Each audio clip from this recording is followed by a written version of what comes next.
Welcome to the Authentic Faith Podcast. I'm your host, Andrea John. Today, we continue our journey through the Gospel of John. This Bible study is recorded live on Thursday nights with a group of people who get together to dive deep into the scriptures. So in addition to mine, you'll hear some different voices. You'll hear questions and commentaries, perspectives. We don't all agree. We all bring something different to the table, but it lends itself to a conversation that goes deep and leads us further into the knowing and loving of Jesus Christ. Thank you so much for listening, because this adds to the conversation.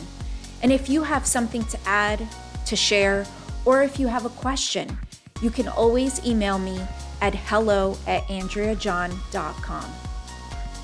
In this session, we dive deep into John 2. If there's any visuals that we mention, you can find them in the show notes for reference. Oh, just one more thing. Before we dive into the Bible study, I'd like to ask that you like and subscribe to this YouTube or podcast channel. This will help increase the odds that someone will find this life-giving content. Don't forget to share it with your family and friends. Let's get started.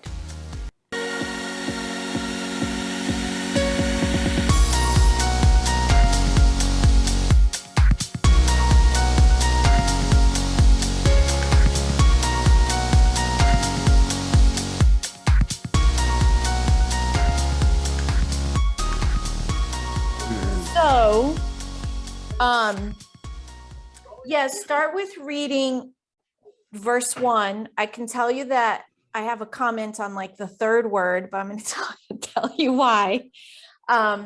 So you can read the first verse. Okay. So this translation says, "Now on the third day, Jesus' mother went to a wedding feast in the Galilean village of Cana." So a few notes there that may not make a big difference in the story, but I think they're pretty cool facts, that may help with context. So interesting is that it says, like yours also says it's on the third day, right? In your translation. Most translations say on the third day. The NLT for some reason says the next day, which I found very interesting. But the third day is interesting because of that would be, in terms of the week, it's Tuesday, right? Sunday, Monday, Tuesday. So in Jewish tradition, do you have a question? No, he was just making a comment. You guys are always welcome to interrupt me. So in Jewish tradition, till today, there are people who get married on Tuesdays. And the reason is that it's considered a day of double blessing. So when you go back to the story of Genesis, I found this to be really cool. That's why I want to share it. So when you go back to the story of Genesis and creation, God says it is good 7 times, but there's a day that God doesn't say it is good. So on the first day, God says it is good. On the second day, God does not say it is good. And then on the third day, God said it is good twice. So Jewish tradition, oral tradition, says, oh, there's something special about the third day. God gives double blessings. So there's a lot of things that people tended to do back then, and some till today, on Tuesdays. So you'll see here that there's a wedding going on, and John is specifically saying on the third day. So I thought that was a little cool thing. The other thing that I wanted to know is the location. So it says Cana in Galilee. When you look at even today, they're not quite sure where this location is. Only John mentions it. He mentions it here and a few other places within his gospel. The only extra biblical documents that have this location is actually Josephus, who was a historical writer of the first century. And he mentioned that he had been there. So they're not quite sure where it is. One little cool thing is there doing some excavations in an area within Galilee, and they've actually found those cleansing, like a cleansing bath and a bunch of pots. So they don't know if it's from the ones referenced in the story, but it's kind of interesting, the location, even though they're not sure. But Cana of Galilee, they're not quite sure where this is, but Cana, when you look up the name, Cana means zealous. So there's some scholars and historians that say it's possible that this was a location near the Galilee that was where the zealots lived, like kind of like a little compound of theirs. So some speculate it could have been a zealot wedding or whatnot. Keep reading, read verse 2. Then it says, Jesus and his disciples were all invited to the banquet. Okay. But with so many guests, they ran out of wine. Okay, you can stop there. So obviously we see that Jesus's mother is there. And he made a point to say that Jesus and his disciples were invited. So clearly there was some sort of intimacy with what the families, right? Because they were invited and Jesus had his disciples. It's kind of cool. Like you guys have watched The Chosen, so they kind of capture a little bit of that. So, you kind of put all that stuff together. I think the whole zealot idea is pretty neat when we go into the connection into the cleansing of the temple. So we'll talk about that when we go. So you can keep reading, David. Okay. You can start at 3 again. When the wine ran out, Jesus's mother said to him, "They have no wine." Okay, hold on there really quick. Mary had some sort of influence, right? Because she knew there was no wine and she went to Jesus and was like, "Hey, you got to do something." But what was cool about this is that Jesus said, in the translation I have, it says, "Woman, what does that have to do with us? My hour has not yet come." That in the Greek, that the translation of Greek, it's actually an idiom that Jesus uses there, which means it was a saying. And the saying is, because it almost sounds like Jesus is being a little disrespectful to his mom, like, "Woman, what are you expecting?" Right? That's kind of how you hear it because of how we use that word, like when we say woman, right? So the idiom, the literal translation, so if you don't reword it, it says, "Woman, what to me and to you." So I'm going to read the commentary from this section. It's from the NET commentary, because I thought it was really cool and gave a little bit of a perspective on that saying. So that's the translation, "What to me and to you," and they have it written in Greek. The equivalent Hebrew expression in the Old Testament had two basic meanings. When one person was unjustly bothering another, the injured party could say, "What to me and to you?" meaning, "What have I done to you that you should do this to me?" And there's actually 3 references from the Old Testament where that idiom was used. Then the second one is, when someone was asked to get involved in a matter he felt was no business of his, he could say to the one asking him, "What to me and to you?" meaning, "That is your business. How am I involved?" And then there's 2 different Old Testament references. So there's 2 options to interpret this idiom.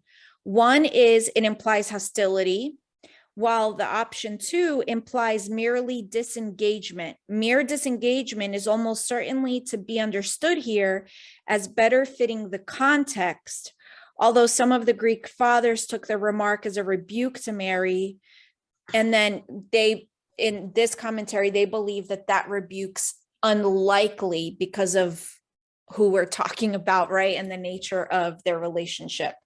So I thought that was interesting because the direct translation does sound a little bitter. Okay, you can keep reading.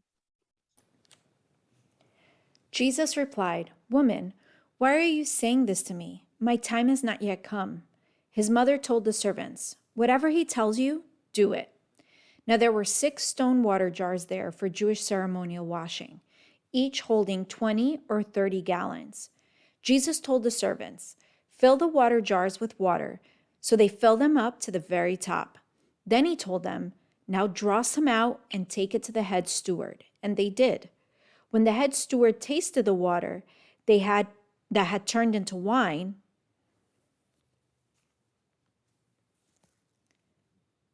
When the head steward tasted the water that had turned into wine, not knowing where it came from, though the servants who had drawn the water knew, he called the bridegroom and said to him, "Everyone serves the good wine first, and then the cheaper wine when the guests are drunk. You have kept the good wine until now." Jesus did this as the first sign of his miraculous signs in Cana of Galilee. In this way, he revealed his glory, and his disciples believed in him. After this, he went down to Capernaum with his mother and brothers and his disciples, and they stayed there a few. So there's some scholars that say, and I don't necessarily agree, but there's some one thing I do agree with is that many scholars believe that Mary was very knowledgeable of the text, of the scriptures, of the Old Testament. And they allude that there's some banter going on based on some things in the Old Testament.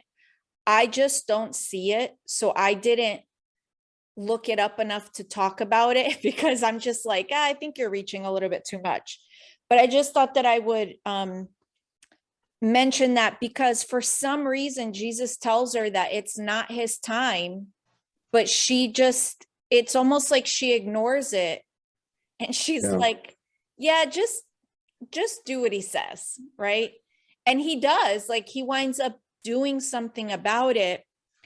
What I found to be interesting is that there must have been wine casks, like places that they were holding the wine because the wine ran out.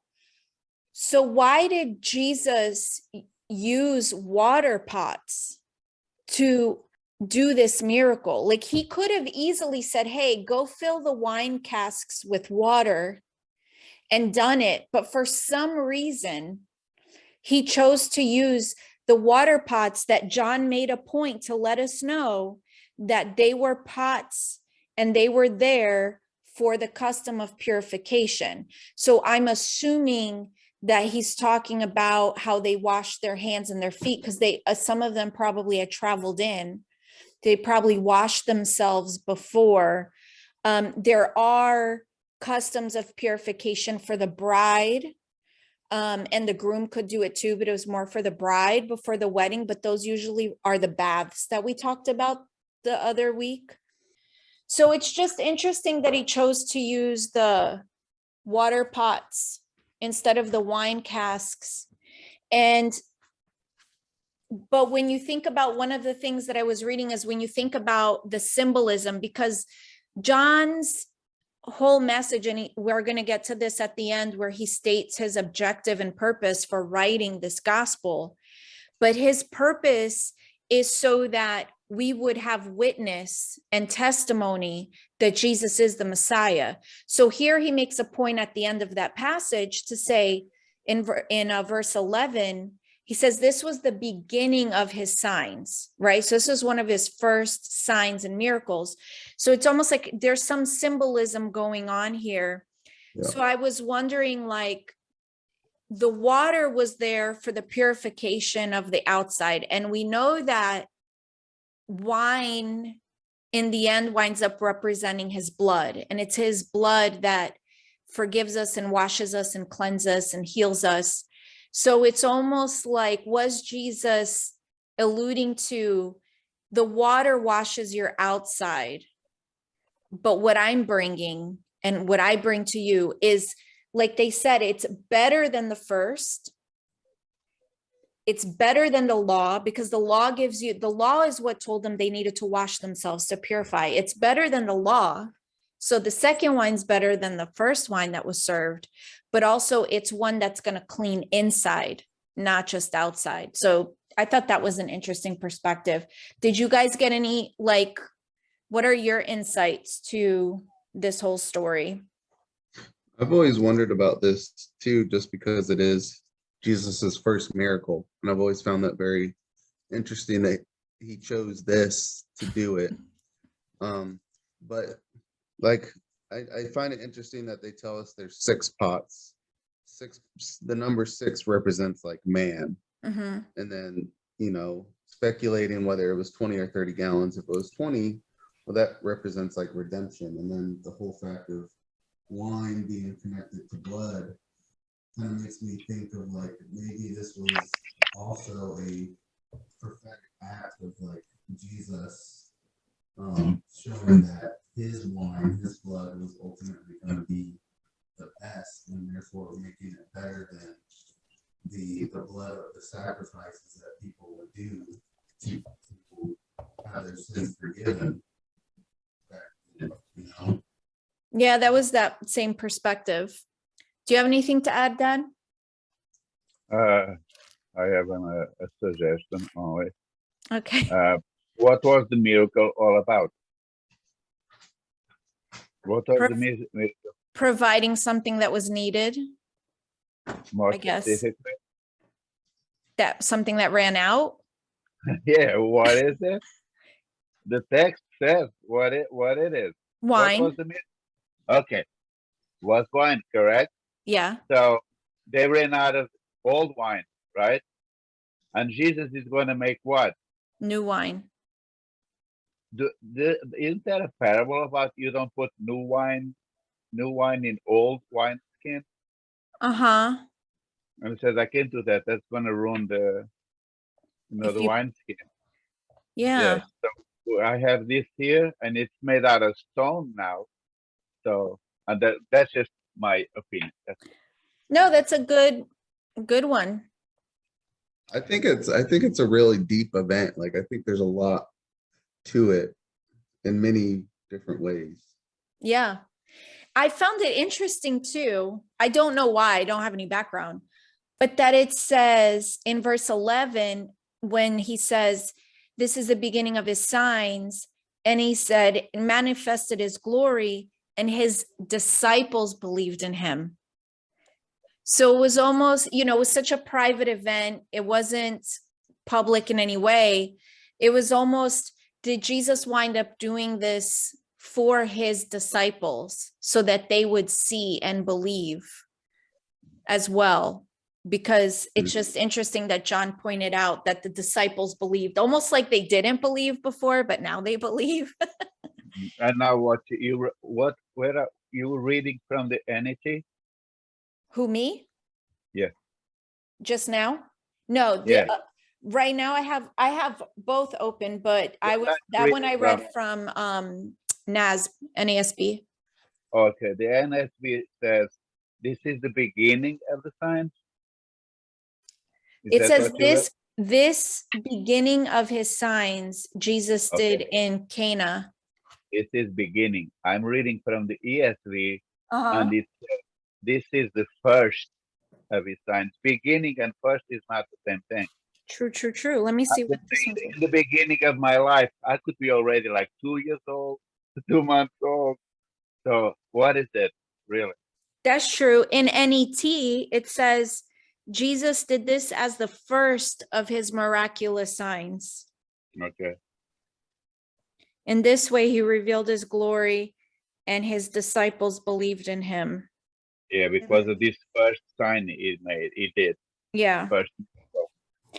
Okay. So then verse 12, it's kind of interesting because sometimes the headings of the Bibles, like they're all different. It all depends on the publisher. So I've seen a few different ones here. There's almost like this middle section, which is verse 12. And it says, after this, he went down to Capernaum with his mother and brothers and his disciples, and they stayed there for a few days. I just thought that was interesting because it actually talks about his brothers, and we don't hear a lot about his brothers. People talk about his brothers, but clearly his brothers were with them, and then they went and they stayed in Capernaum for a few days. And then it says, now the Jewish feast of Passover was near. So Jesus went up to Jerusalem. And I had shared Exodus, I think it was Exodus 12, right? Exodus 12, where it talks about Passover. Did you guys have a chance to read that? Okay. So do you know what Passover is? Like, we hear about Passover a lot. I didn't. I went to go read what the Bible actually says about Passover this week, because I knew the concept, but I didn't know the details. So I'm just going to read it because I think it's really important for us to understand, especially because throughout the book of John, he mentions Passover a lot. There's going to be a few events and signs that John points out that include Passover. And one of, a big one is obviously going to come later on in the book when we get to the Last Supper, because that they were there celebrating Passover. So Exodus 12, I'm going to read out of the NET because that's what I have in front of me right now. The Lord said to Moses and Aaron in the land of Egypt, "This month is to be your beginning of months. It will be your first month of the year. Tell the whole community of Israel, on the 10th day of this month, they each must take a lamb for themselves according to their families, a lamb for each household. If any household is too small for a lamb, the man and his next door neighbor are to take a lamb according to the number of people. You will make your count for the lamb according to how much each one can eat." Just like, think about the details that God is giving them right now about what they're going to eat and how much. Your lamb must be perfect. So this actually means the word flawless. A male of 1 year old. You may take it from the sheep or from the goats. You must care for it until the 14th day of this month, and then the whole community of Israel will kill it around sundown. They will take some of the blood and put it on the 2 side posts and top of the door frame of the houses where they will eat. So I knew about the door frame, but that's pretty much all I knew. They will eat the meat the same night. They will eat it roasted over the fire with bread without yeast, so unleavened bread as we're used to hearing, and with bitter herbs. Do not eat it raw or boiled in water. Like God said, don't boil this thing in water. You must roast it. Like he's like the chef, telling them. God is smart. Yeah, right. Like it's nasty. Yeah. But roast it over the fire with its head, its legs, and its entrails. That will throw some of us out. Right? You must leave nothing until morning, which means you have to, like, your family has to eat everything. Can't have leftovers, but you must burn with fire whatever remains of it until morning, so there's no leftovers. This is how you are to eat it: dressed to travel, your sandals on your feet, and your staff in your hand. You are to eat it in haste. It is the Lord's Passover.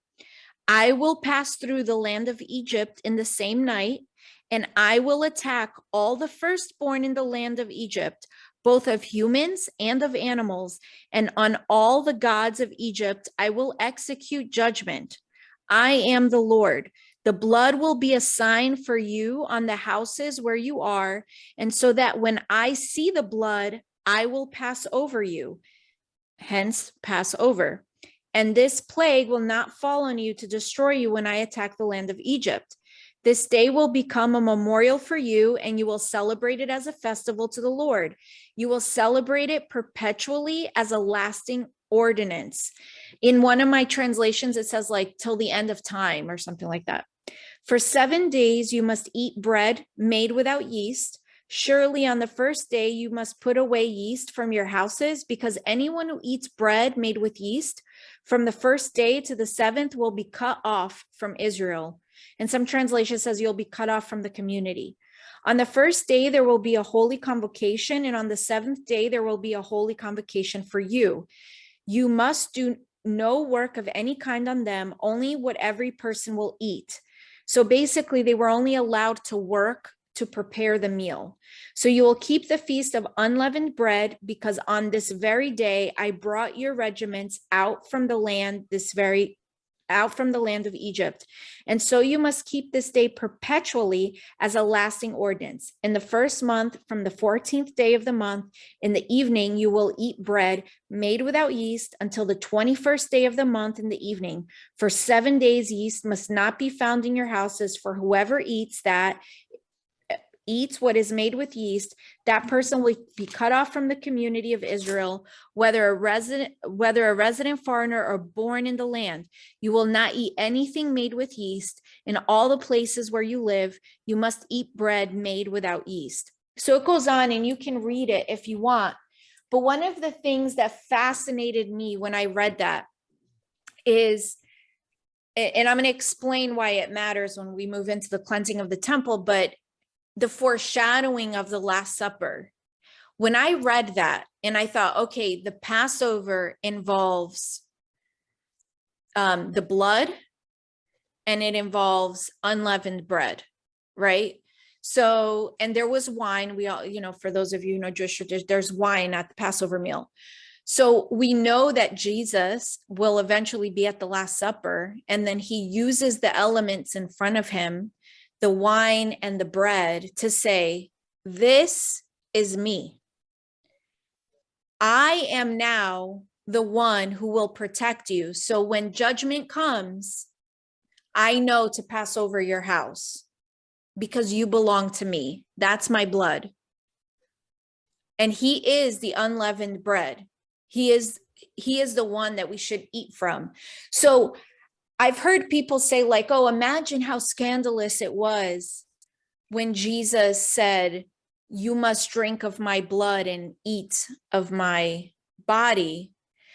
But now I looked and I said, was it really that scandalous to them? Because they knew very well the Passover meal. They knew exactly the significance. It's not like us. Was it really scandalous, or did they truly get it? Like, he is the Lamb of God. He was who we were celebrating. Like, to me, it was just like, how many of them sat in complete awe of the dots just connected. Yeah. And here to us, it's so scandalous. But I read that in the Bible. I didn't have to go anywhere. And I was like, they must have known. Makes sense. Right? Like, I don't know. I just thought that was pretty cool. Was the Last Supper, did it fall on Passover? Yeah, so they gathered for Passover. Jesus was traveling with them, and in John 13, it talks about that. He was traveling with them, and then he sent two of his disciples to go find a place for them to go have supper. Oh, that's right. So it was Passover. It was Passover. Like the timing. That's why I thought it's good for us to know Passover, because John references Passover, and there's a few different stories about the life of Jesus that they don't believe was in the same year. So Jesus only was in public ministry for 3 years. Yeah. But every Passover, something happened. So now you have this where Passover is now here. It says Passover was near. Yeah. So Jesus went to Jerusalem, and he found in the temple those who were selling oxen and sheep and doves and the money changers seated at their table. And he made a scourge of cords. Let me read it out of this translation, because I have some notes here. Can I ask one more question about Exodus? Oh, of course, yeah. What is the significance of like the yeast? Like they're pounding like no yeast, no yeast, no yeast. I actually don't know. Mike asked me, and I said, oh, I have to go look it up, and I forgot to go look it up. Dad, do you happen to know what's the beef with yeast? Why is it so bad? Yeah, because when you cook something or you bake something with yeast does not last long. Okay. Like Jewish people, even today, when they make that matzah bread, matzah, whatever they call it, it can last a year. Why? Because there's no yeast. Lasts a long time. Okay. Oh. Yeah. That's true, because it's what causes it to grow. It's almost like it can get bacteria or whatever, right? It turns to mold. Yeah. Fake stuff, really, basically. Huh. Interesting. Yeah. We're very academic in our terms here. Yeah. That's for sure. We are for the everyday people. Okay, so verse 14, he found in the temple courts those who were selling oxen and sheep and doves, and the money changers sitting at the tables. So he made a whip of cords and drove them all out of the temple courts with the sheep and the oxen. He scattered the coins of money changers and overturned their tables. So when it says here, because I always was fascinated, like Jesus didn't bring a whip. He fashioned a whip. He made a whip. So in the commentaries here, I just thought it was interesting. In the Greek, there's actually a word that in our language would be the word like. So they say it's more accurate to say he made something that was like a whip, but not an actual whip. Okay. Because whips were braid. I don't know if it makes a difference. I also heard someone say that, you know how in those times, and you'll see it even in the series The Chosen, they have their belts, and on their belts they have like there's the cords and the tassels. That's what I was looking, the tassels. There's something with the tassels, and there's an idiom or a saying that can kind of be like, that may be what Jesus did, but it's just, to me, it's not likely because it says he made in all the other ones. One interesting thing with this story too is that John does, there's the synoptic gospels, which is Matthew, Mark, and Luke, because a lot of the stories are the same in all those three gospels, and they're pretty much in sync. John is different from those, but this story is actually found in all four of the gospels.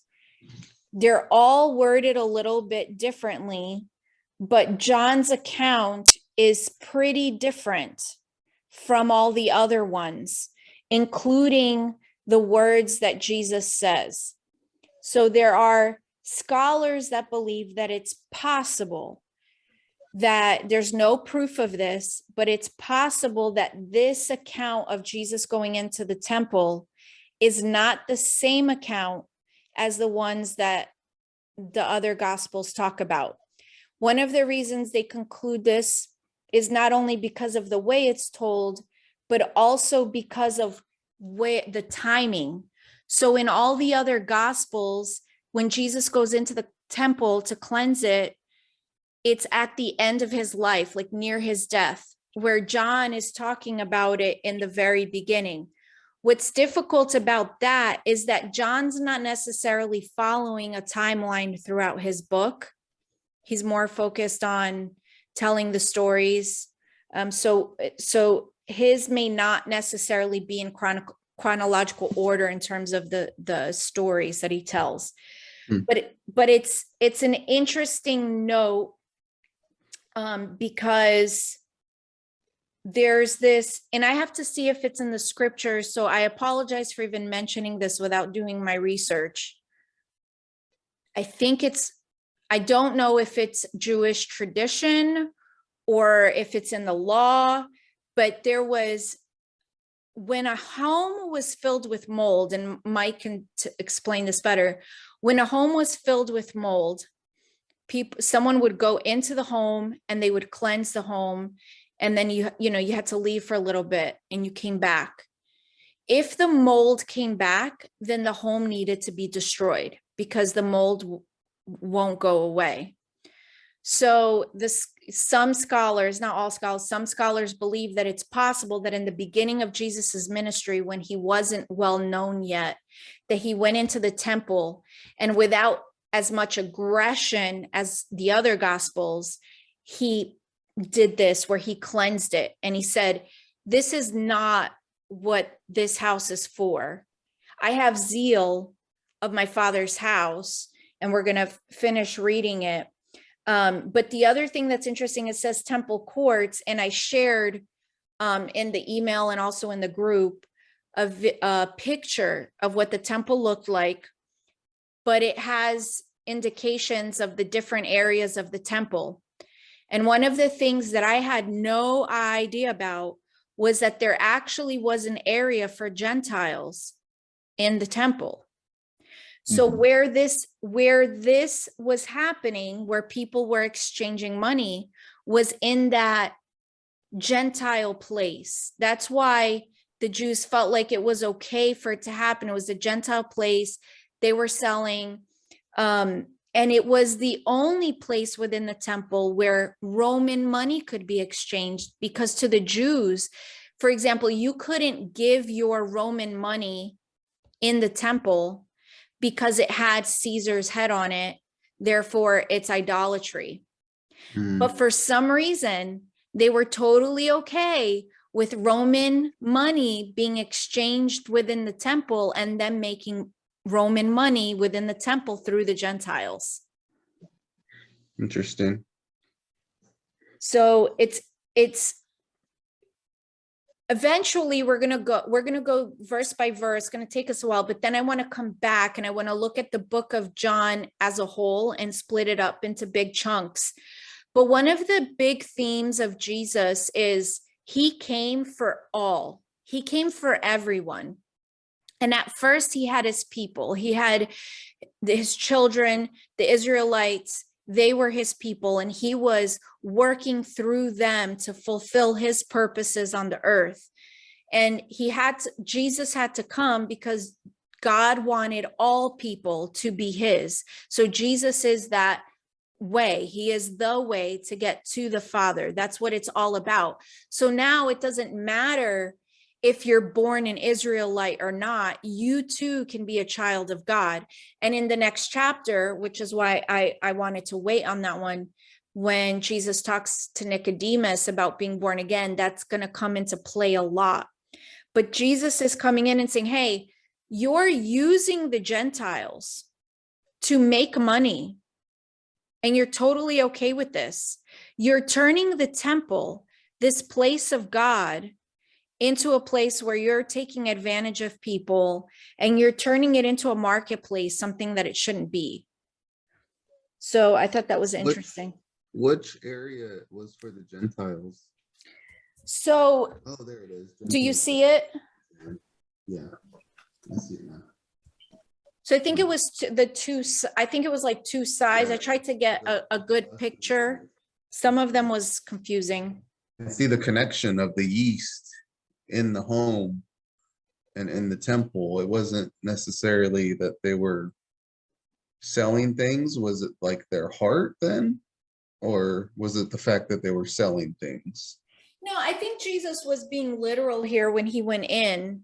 Okay. But it always, to me, I always see Jesus taking things back to the matter of the heart.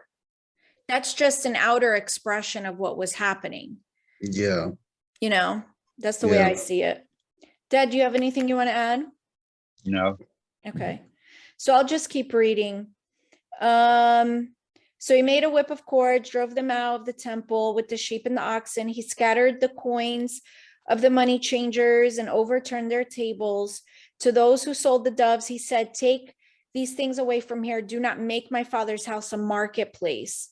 And, I just want to add here, because a lot of people look at churches or ministries, and even that, we've heard people criticize other people that charge for a conference or whatever, and there's criticism there because they're making money on it, whatever. I have my opinions. I won't get into that.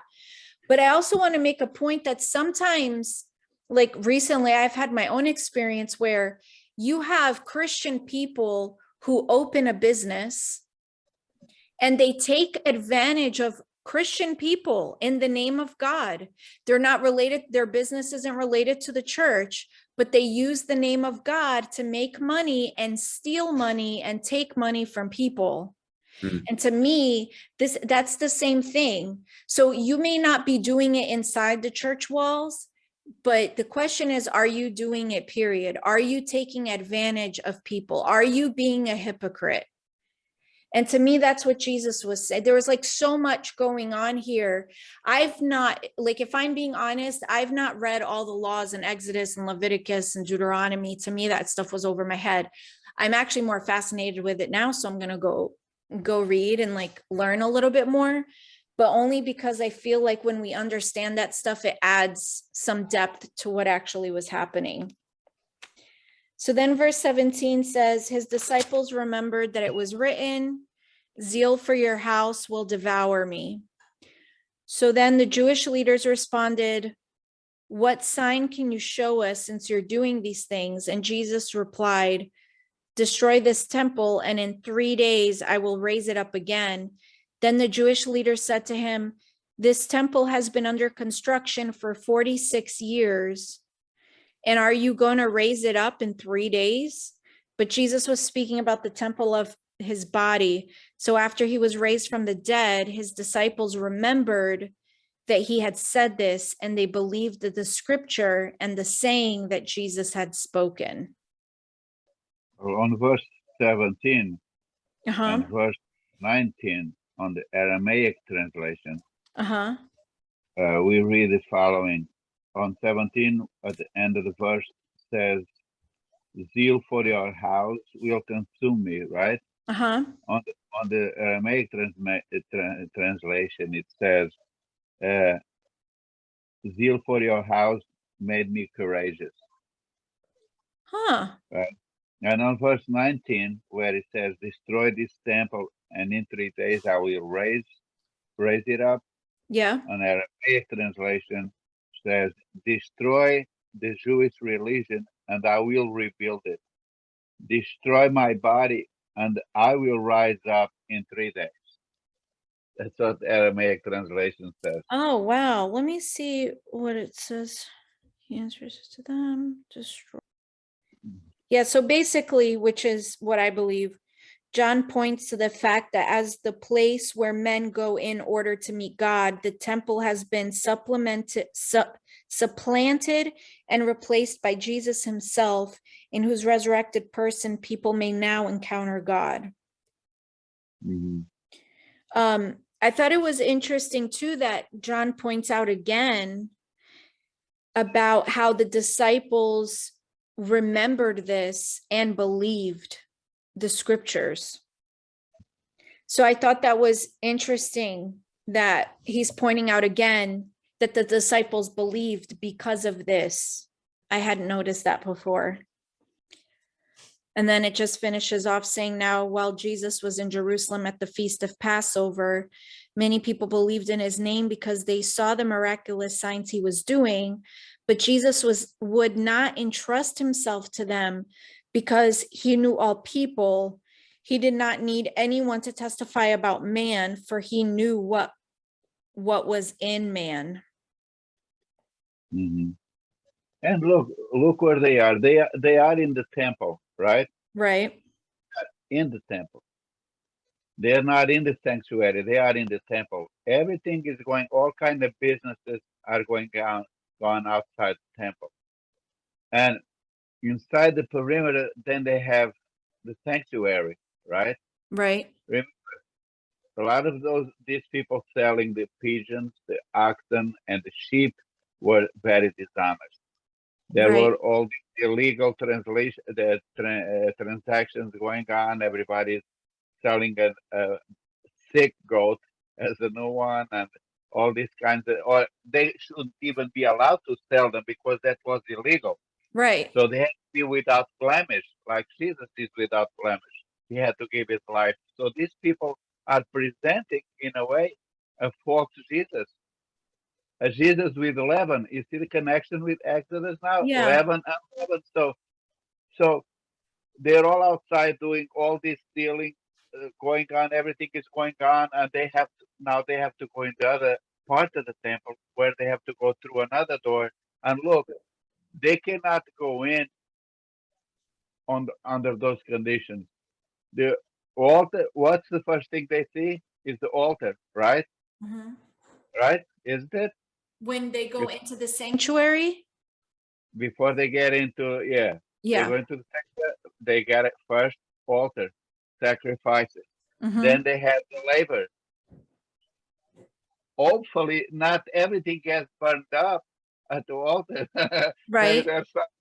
So now they have to wash themselves, and they have to look at themselves. That's why the labor had all these mirrors that they came from the women. So when you're washing yourself now, after you sacrifice yourself, you're washing yourself, and you're looking at the mirror, and you can contemplate you and just look at you and nobody else, right? Mhm. And look at that. Then they have to go from there. They're gonna go and they see the table of showbread on one side. They see the menorah. It's the bread of life, the menorah, Christ, the light of the world. They have the altar of incense, Jesus prayers for us, and then they go in and they go holy of holies, and you have the Ark of the Covenant, and whatever was in the Ark of the Covenant, those three things. So listen, they are if we're not in the holy of holies, we are going to go through this that Jesus is looking at right there. Because those people were considered, many of them, holy people, but meanwhile they know that the practices they are having in the temple are not legal. They should have not be doing that. Yeah. That's why the leaven is so important. That's why Exodus, the passage you read in Exodus, and this just fits so right.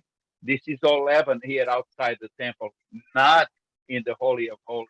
That's why when the Bible says in our translation, we are the temple of the Holy Spirit.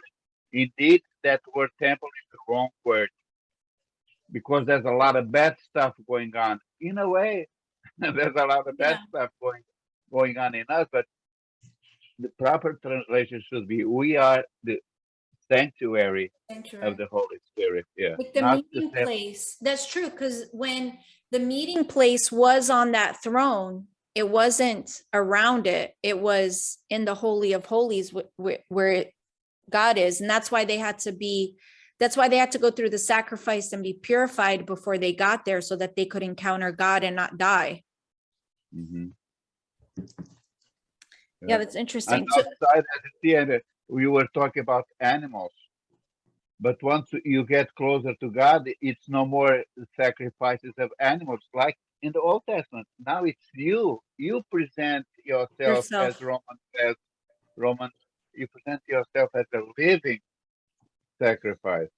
So there's a great connection between the Old Testament, like Exodus, and this Mhm. here, the temple and the Holy of Holies are so beautiful. And this language here that John is using, and he is describing this passage in much more detail than Matthew, Mark, and Luke.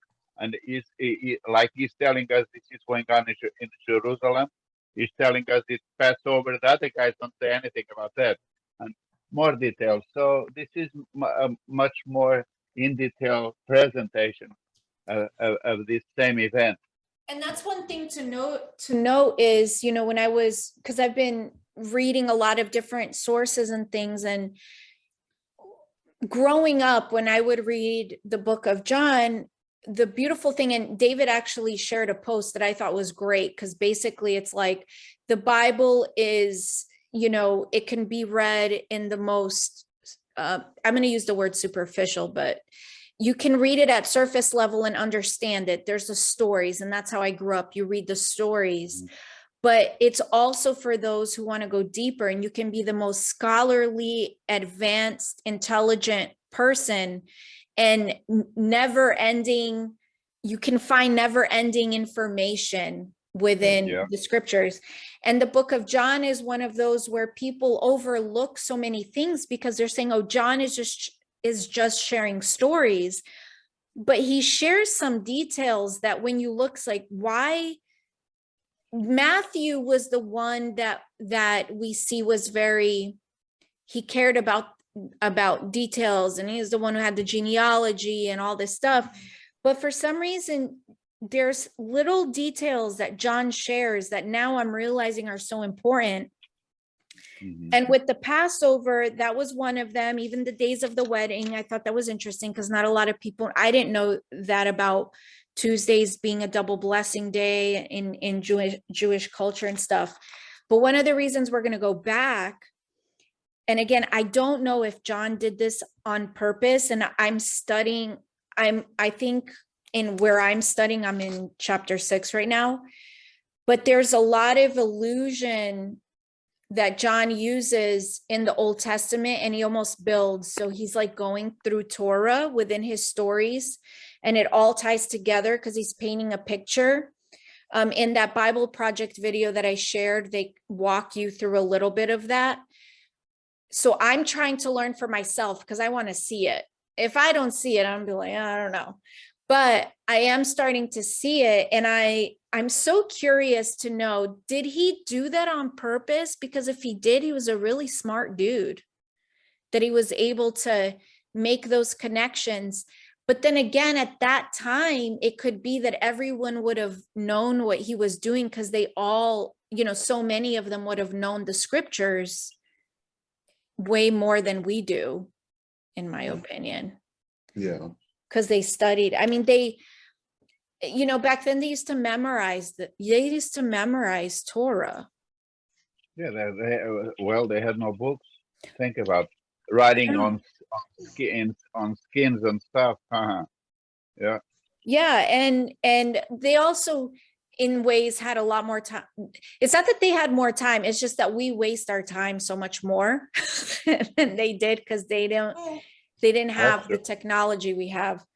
So they used to study it, and the kids used to study it. So it's just interesting to then go back and be like, oh, so he's building something, he's telling us something, and it's all going back to Torah. And in the end, his purpose is so that everyone, whether they Jew and non-Jew alike, could have the signs that Jesus is the Messiah, that Jesus is the one that they are looking for. So it's just beautiful. Do you guys have anything any questions or anything you want to add? And that ends our session for today. If you've been blessed by this Bible study, don't forget to like, subscribe, and share it with others. It's an honor that you've chosen to join us in this conversation.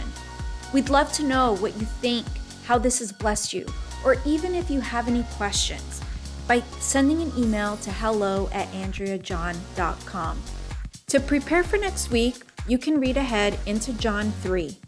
Dive deep, really dig deep to find beautiful treasures of God. Here are 2 questions that you can ask along the journey. 1, what is this telling me about God? 2, what is God telling me about me? That'll allow you to join the conversation with your own study, perspective, opinions, and questions. And if we don't answer the question that you may have, you're always welcome to email us. Or if you have a perspective that we didn't cover, we'd love to hear about it, because who knows, maybe I'll share it in one of the sessions. So thank you so much, and I look forward to talking to you next week. Until then, have a blessed day.